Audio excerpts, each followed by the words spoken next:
ఒక అధికారి దగ్గర మొన్న చూశారు కదా, మన కృష్ణలంకలో ఏదో గొడవ జరుగుతుంటే, అంటే ఎంత హాస్యాస్పదంగా ఉంది వినటానికి ఈ మాటలు, ఎంత బాధగా అనిపిస్తుంటే. చనిపోయిన ఇప్పుడు ఒక రౌడీ ఇప్పుడు క్రిమినల్ క్యాస్ట్ ఏంటి, ఎలా వేసుకొస్తారు నాకు అర్థం కదా, లాజిక్ నాకు ఎలా మిస్ అయిపోతారు. ఒక క్రిమినల్కి మీరు క్యాస్ట్ అని మీరు ఎలా అంటగడతారు, ఏ బేసిస్లో మీరు తీసుకొస్తారు? అంటే మనం అర్థం చేసుకోవాల్సింది ఏంటంటే, ఇది ఒక నెరేటివ్. ఇది మన దగ్గర ఎందుకు మీకు చెప్తున్నానంటే, రేపు పొద్దున మీరు 18,000 మంది మీరే గొంతు గళం. మన దగ్గర ఛానల్స్ లేవు, పేపర్ లేవు, టీవీలు లేవు.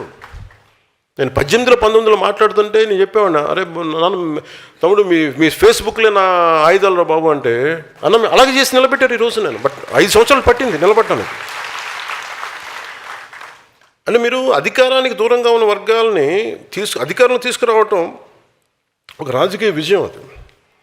కానీ అన్ని వర్గాలని అంగీకరించే నాయకత్వంగా తీర్చిదిద్దటం ఒక సామాజిక విజయం. నేను సామాజిక విజయం వైపు వెళ్తున్నాను. అంటే ఏంటి, మీరు కూర్చోబెట్టి ఇద్దరు ఈ 3 కులాలని మనం పెట్టి మార్చేసుకుంటే మనకు అధికారం వస్తుంది, రావచ్చు, మనకు తెలియదు. కానీ అది పొలిటికల్ విక్టరీ అవుద్ది, కానీ సోషల్ విక్టరీ అవుతుంది. వేరే జనసేన ప్రయత్నిస్తున్నది ఏంటంటే సామాజిక విజయం, సోషల్ విక్టరీ. ఎవరు అధికారంలోకి వచ్చినా మనకేం కాదు అనే భద్రత మిగతా కులాలకి చాలా చాలా ఎసెన్షియల్. ఇది అంటే ఉదాహరణకి, ఇది మీరు వేదిక పైన ఉన్న నాయకులు కానీ మీరందరూ ఆలోచించండి. మాధ్యమాలు చూస్తున్న, సామాజిక మాధ్యమాలు కానీ ప్రసార మాధ్యమాలు చూస్తున్న వాళ్ళు కానీ, ప్రతి సామాన్య పౌరులు మీరు కూడా ఆలోచించండి. అందరినీ మనం ఒక ఘాటును కట్టేయడానికి ప్రయత్నం చేస్తారు. వీళ్ళు they are not about one caste. ఒక గ్రూప్ ఉండాలి అంతే, ఒక 10 మంది. అధికారం వాళ్ళ చేతిలోనే ఉండాలి, దానికి కులం లేదు. దానికి వాళ్ళందరూ చూడండి ఒక గ్రూపు. ఇప్పుడు మీరు వైసీపీ అనగానే మీరు ఏమనుకుంటారు, ఒక సామాజిక వర్గానికి చెందిన గ్రూప్ కాదు అది, ఒక వర్గానికి చెందించిన గుంపు అది.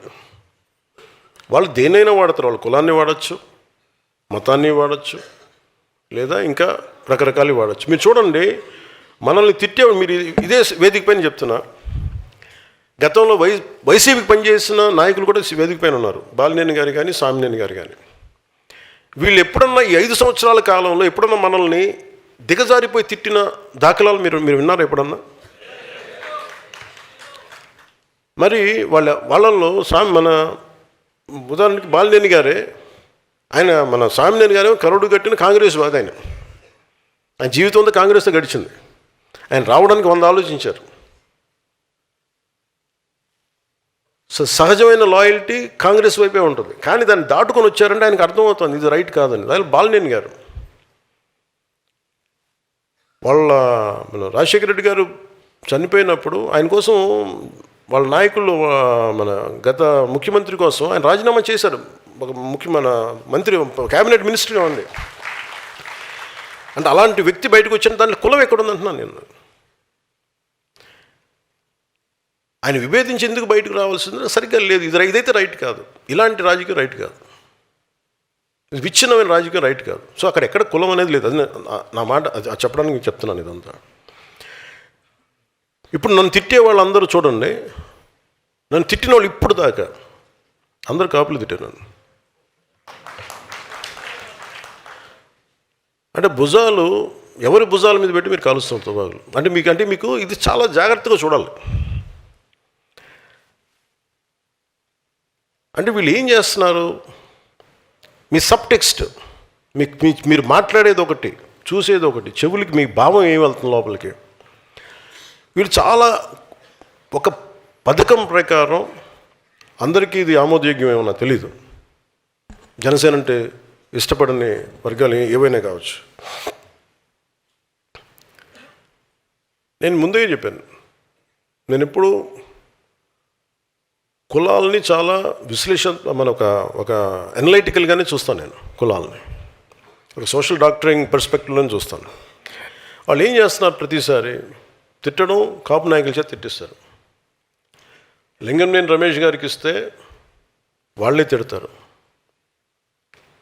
లేదంటే ఒక కుర్రాడు 14 ఏళ్ల ఆడబిడ్డని 3 రోజులు గదిలో బంధించి చాలా రకాలుగా హింసించి చెప్పుకోలేక బయటికి ఇవన్నీ వస్తే అలాంటి వాడు ఏమైపోయారో తెలియదని ఆ కేసు కోర్టులో జరుగుతుంది. అతనికి వత్తాసుగా వీళ్ళందరూ వెళ్తారు. తల్లి బాధ వేరే, తల్లి బాధ నేను అర్థం చేసుకోగలను. కానీ అతను చేసే వృత్తి ఏదో క్రిమినల్, అతను ప్రొఫెషనల్ క్రిమినల్. అతను ఒక ప్రొఫెషనల్ క్రిమినల్లో ఎలా వెనకేసుకొస్తారు? ఏ బేసిస్లో వెనకేసుకొస్తారు? Just because he's your caste. మీ కులం అయితే సరిపోద్దా? అంటే చిన్నప్పుడు మనం వినేవాళ్ళం కదా, show me your friend I tell you who you are అంటారు ఎవరన్నా. అలాగే మీ నాయకుడిని చెప్పండి, అతనేంటో మీరేంటో నేను చెప్తానండి. ఇప్పుడు చూడండి, సోకాల్ లీడర్స్ అందరూ ఎలాంటి వైపు మగ్గుతున్నారు వీళ్ళందరూ. అంటే ఏం మెసేజ్ ఇస్తున్నారు వీళ్ళందరూ?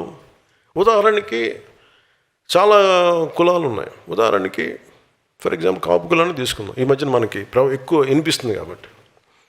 వీళ్ళు కాపులను ఎలా ప్రొజెక్ట్ చేస్తున్నారు? ప్రతిసారి ఈ 4-5 మంది ఫేసులు కనిపిస్తాయి. మనకు బూతులు తిట్టేవాళ్ళు, కాపులు బూతులు తిడతారు. ఈ కృష్ణ ఏదో పేరు ఉంది, వీళ్ళు క్రిమినల్,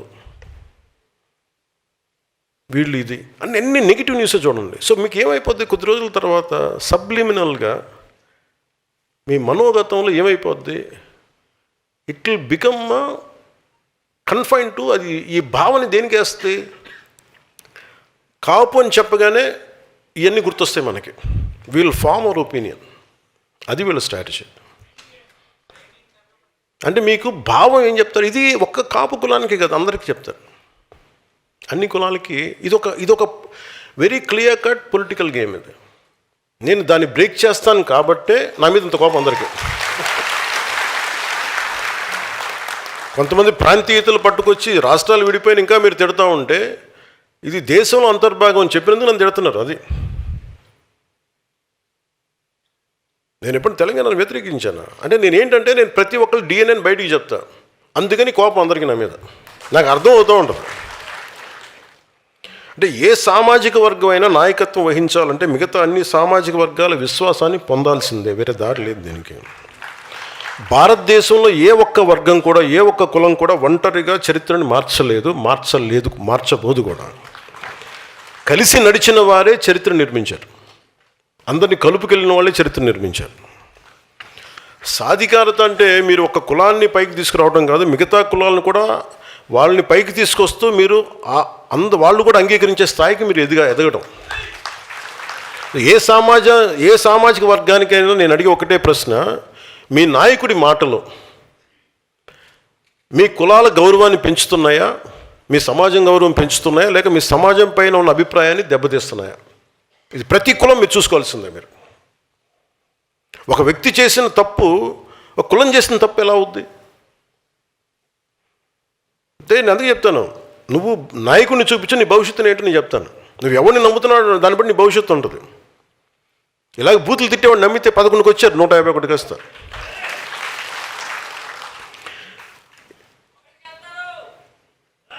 తదాస్తు.